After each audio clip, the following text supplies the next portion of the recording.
Le président Abdelmadjid Tebboune rentre en Algérie après un séjour de 2 mois en Allemagne où il a été soigné au Covid-19, mettant fin à une longue période d'incertitude dans un pays confronté à une crise sanitaire, politique et économique. À Alamata, une ville agricole du sud du Tigré, des milliers de jeunes locaux ont organisé un défilé improvisé pour célébrer la libération de Berano, considéré comme un prisonnier politique du TPLF. Le député tchadien et ancien chef de l'opposition Saleh Kebzabo risque des poursuites judiciaires selon un courrier du ministre de la Justice à l'Assemblée nationale. L'opposant aurait tenu des propos incitant à la haine.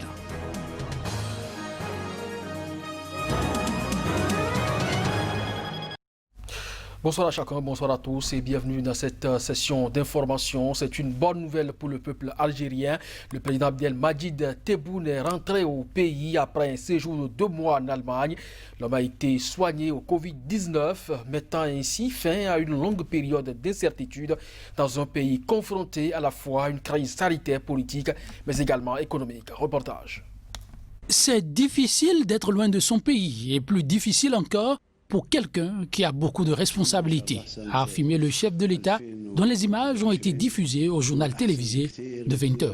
Apparemment en bonne santé, Tebboune, qui a, semble-t-il, repris du poids depuis sa dernière intervention télévisée, a laissé entendre qu'il était presque entièrement guéri. Il porte une attelle au pied droit selon des captures d'écran de la vidéo télévisée. Tebboune s'est exprimé très brièvement pour souhaiter une heureuse année à tous les Algériens, bien meilleure que 2020. Le Premier ministre s'est dit heureux de voir le président de la République de retour en convalescence dans sa patrie et important de continuer le travail pour réaliser les objectifs de la nouvelle Algérie. La dernière apparition publique de Tebboune remontait au 13 décembre lorsqu'il avait annoncé via un clip vidéo publié sur son compte Twitter son retour dans les plus brefs délais. Âgé de 75 ans et grand fumeur, Tebboune avait quitté l'hôpital militaire de Ain Nadja à Alger pour un établissement spécialisé en Allemagne le 28 octobre après avoir contracté le Covid-19. Il avait quitté l'hôpital fin novembre mais avait prolongé son séjour en Allemagne dans un endroit tenu secret pour une période de convalescence. Tebboune a officiellement continué à tenir les rênes du pays pendant son séjour à l'étranger, mais dans les faits, il n'a pu exercer aucune de ses principales prérogatives depuis plus de 2 mois. Il doit ainsi signer impérativement la loi de finances pour l'année 2021 d'ici le 31 décembre à minuit. En outre, le décret portant sur la révision de la Constitution, son projet phare, adopté par référendum le 1er novembre, ne peut entrer en vigueur sans son paraphe.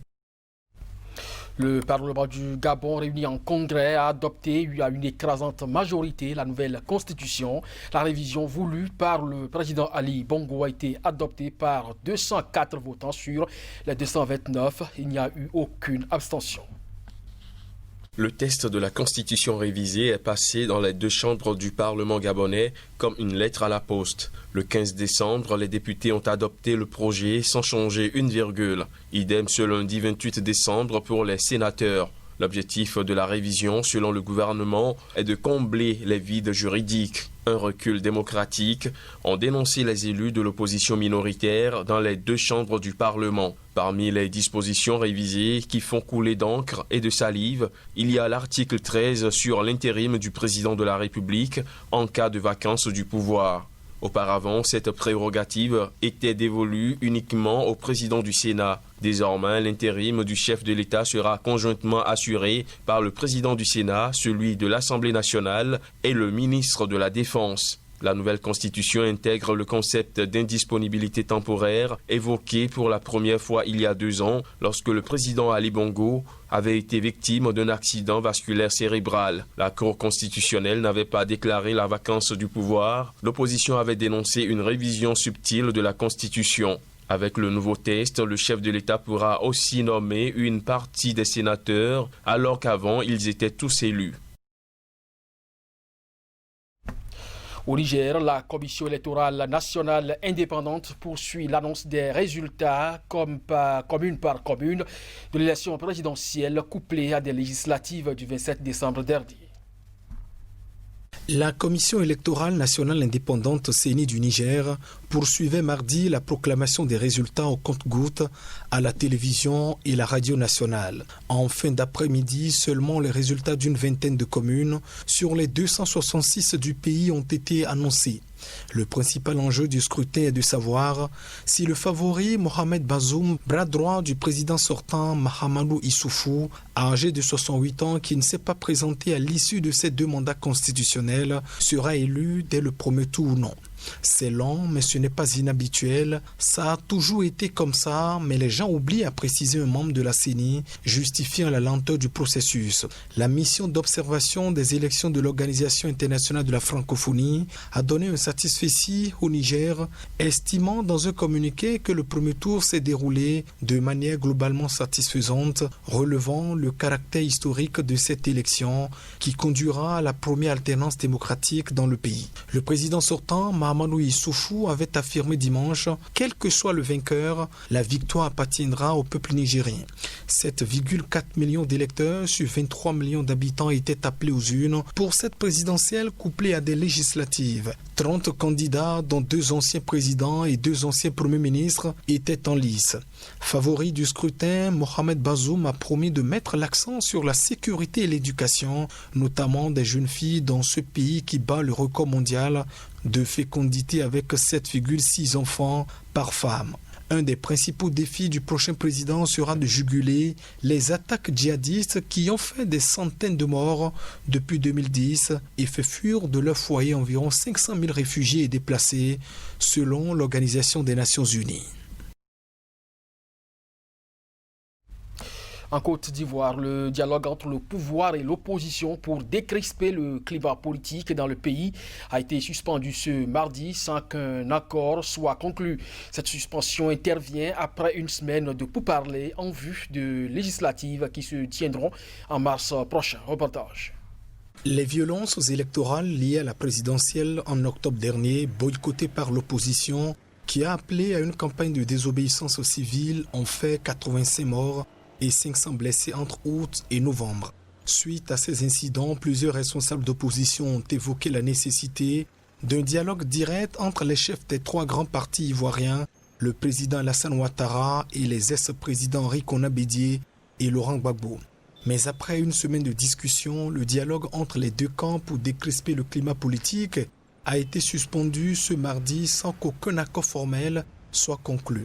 Un responsable de l'opposition sous couvert de l'anonymat a expliqué que des blocages persistent sur la libération des leaders politiques emprisonnés après l'élection présidentielle du 31 octobre, du retour des exilés, notamment l'ex-président Laurent Gbagbo, et de la recomposition de la commission électorale que l'opposition juge déséquilibrée en faveur du pouvoir.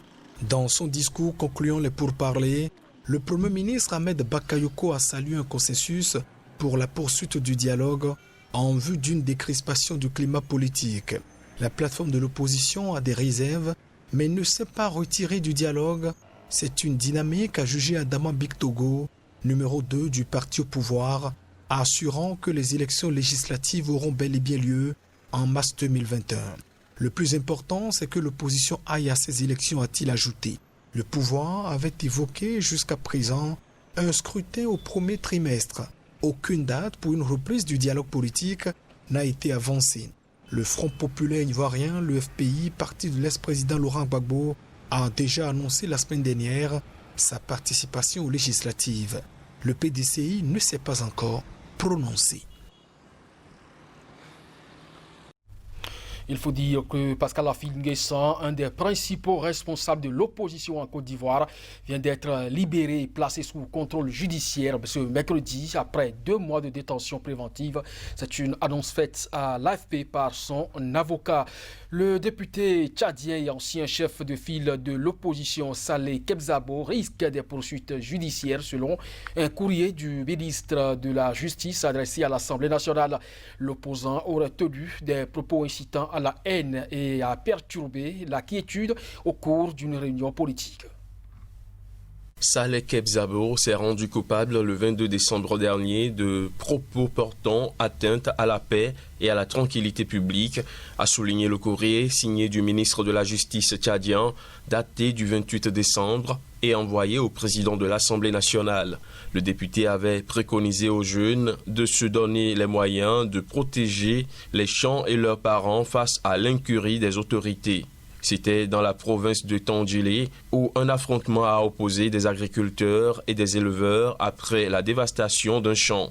Des propos qui ont été jugés attentatoires à la paix par le pouvoir en place. Si le courrier du garde des Sceaux est approuvé par les députés, une procédure de mise en accusation sera déclenchée contre l'ancien chef de file de l'opposition, mais sans garantie de poursuite judiciaire. Les affrontements entre agriculteurs ont connu une recrudescence ces dernières années, montrant davantage l'incapacité de l'administration à régler des conflits liés à l'accès aux ressources naturelles.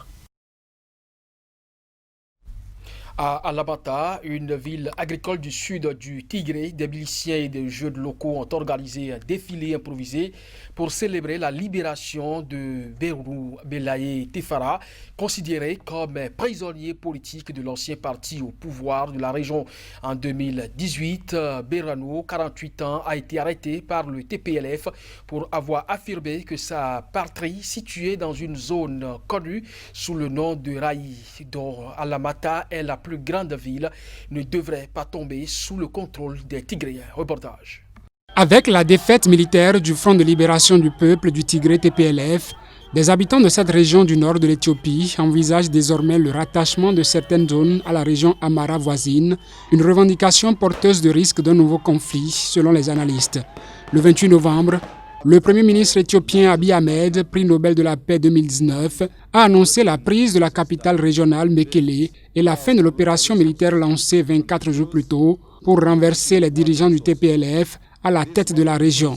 Ces derniers, qui défiaient le gouvernement fédéral depuis des mois, sont désormais en fuite et une nouvelle administration est déployée dans la région. À Alamata, localité agricole du sud du Tigré, où une équipe de l'AFP s'est récemment rendue, la victoire sur le TPLF a été célébrée par des tirs d'armes automatiques en l'air. Mais un autre événement a suscité tout autant de ferveur, la libération de Berano Belaye Tefera. Autoproclamé prisonnier politique, Berano, 48 ans, croupissait depuis 2018 dans une geôle du Tigré, accusé par le TPLF de réclamer le rattachement de sa terre natale à Raya, zone dont Alamata est la principale ville, à la région voisine d'Amara au sud. Selon Berano, cette terre fertile avait été illégalement rattachée au Tigré par le TPLF lorsque celui-ci avait renversé en 1991 le régime militaro-marxiste Judek de Mengistu Haïlé Mariam. Le TPLF a ensuite monopolisé les leviers du pouvoir à Addis Abeba avant d'être progressivement écarté par Abiy Ahmed, un Oromo devenu Premier ministre en 2018 à la faveur d'une contestation populaire visant principalement l'élite tigréenne. C'est cette information que je referme ce journal. Merci à vous de nous avoir suivis. Bonne suite de programme sur SICA. À très bientôt.